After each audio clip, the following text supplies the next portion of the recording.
కొందరు ప్రబుద్ధులకు ప్రచారం చేయడానికి బదనాం చేయడానికి అంశాలు ఏమీ దొరకట్లేదు.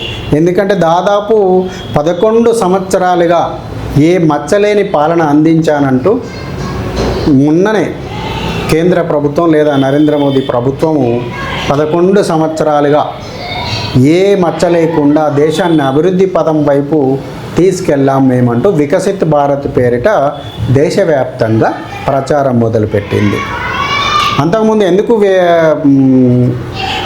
ఎందుకు ఈ ప్రచారము అనంటే, అంతకుముందు గత దాదాపు 70-60 అంతకుముందు కాంగ్రెస్ ప్రభుత్వం లేదా కాంగ్రెసేతర ప్రభుత్వాలు ఎన్ని వచ్చినా కూడా ఏదో ఒక చోట ఒక్క స్కామ్ లేకుండా కూడా అసలు 5 ఏళ్ళు గడిచేవి కాదు. అలాంటి స్థితి నుంచి అసలు ఎలాంటి స్కామ్ లేకుండా, ఎలాంటి అవినీతి లేకుండా, ఎలాంటి మచ్చ లేకుండా, అదేవిధంగా ప్రపంచ దేశాల్లో కూడా భారత్ అంటే ఒక భయం కలిగేలా, గౌరవం కలిగేలా ఈ ప్రభుత్వం పాలన చేస్తూ ఉంది. దాని పరంగానే వికసిత్ భారత్ పేరిట 11 సంవత్సరాలు పూర్తయిన సందర్భంగా సంబరాలు చేసుకుంటా ఉంది. ఇక వీళ్ళకు ఈ ప్రతిపక్షాలకు ఎక్కడ ఏ విధమైన కూడా పాయింట్ దొరకట్లే. అందుకే ఒకటి మొదలుపెట్టారు. టోల్ ట్యాక్స్ల్లో 2 వీలర్స్ కూడా టోల్ ట్యాక్స్ అంటూ ప్రచారాన్ని మొదలుపెట్టారు. అసలు మొన్ననే ప్రకటించారు నితిన్ గడ్కరీ, రేపు ఆగస్టు 15వ తేదీ నుంచి సరుకు రవాణా వాహనాలకు దేశవ్యాప్తంగా కూడా, ఒక్క చోట కాదు దేశవ్యాప్తంగా కేవలం సంవత్సరానికి 3,000 కడితే చాలు, వాళ్ళు నేషనల్ హైవేస్ ఎన్ని టోల్ ట్యాక్స్ అన్నా సంవత్సరం మొత్తాన దాటచ్చు, తిరగచ్చు, ఎలాంటి రుసుము చెల్లించాల్సిన అవసరం లేదు అని ప్రకటించారు.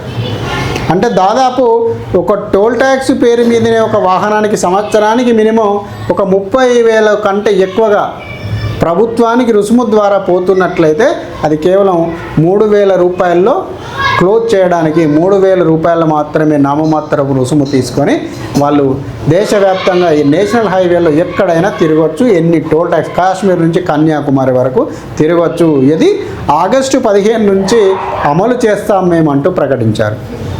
అంటే ఉన్న ట్యాక్సే మేము వసూలు చేయము, ఇప్పుడున్న ట్యాక్సే మేము వసూలు చేయము, భారీ వాహనాలకు, రవాణా వాహనాలకు, మేము ట్రాన్స్పోర్ట్ వాహనాలకు, సరుకు రవాణా వాహనాలకు అని చెప్పి ప్రభుత్వం ఒకవైపు ప్రకటిస్తే, వీళ్ళు 2 వీలర్లకు ట్యాక్స్ వేస్తున్నారంటూ ప్రచారం మొదలుపెట్టారు. మరి వీళ్ళకు 2 వీలర్ కూడా టోల్ ట్యాక్స్ వసూలు చేస్తున్నారంటూ ఏ నోటిఫికేషన్ ద్వారా ఇచ్చారు, ఏ జీవో ద్వారా ఇచ్చారు, కనీసం ఏ పిల్ల మంత్రి మాట్లాడాడు, ఎక్కడ ఏ విధంగా వీళ్ళకి ఆ ఇన్ఫర్మేషన్ వచ్చింది, ఎవడు చెప్పిండు అంటే వీళ్ళ దగ్గర సమాధానం ఉండదు. కానీ ప్రచారం మాత్రము 2 వీలర్ కూడా టోల్ ట్యాక్స్ పెడుతున్నారట అంటూ ఇట్లాంటి బొమ్మలు గీస్తూ ఇట్లాంటి అవి పెడుతూ 2 వీలర్ టోల్ అనుకుంటా పెడతా ఉన్నారు. ఆఖరికి వస్తే ఇలాంటి దుష్ప్రచారాన్ని కొట్టడానికి కేంద్ర రవాణా శాఖ మంత్రి నితిన్ గడ్కరీ వచ్చి, మేము అసలు 2 వీలర్లకు ఉన్న ట్యాక్సే తీసేస్తున్నాం దేవుడా అంటే, ఈ 2 వీలర్ ట్యాక్స్ ఎందుకు పెడతామా దేవుడా అనుకుంటా ఆయన ఒక ప్రకటన ఇచ్చేదాకా కూడా వీళ్ళు వదలలేదు. ఇదండి మన దేశంలోని కొన్ని ఇంకా మనల్ని ఇంకా కొంతమంది మాట్లాడుతూ ఉంటారు.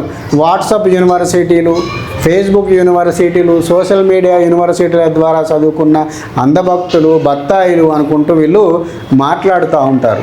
కానీ చేసేదేమో ఇటువంటి లంగా లఫంగి పనులు.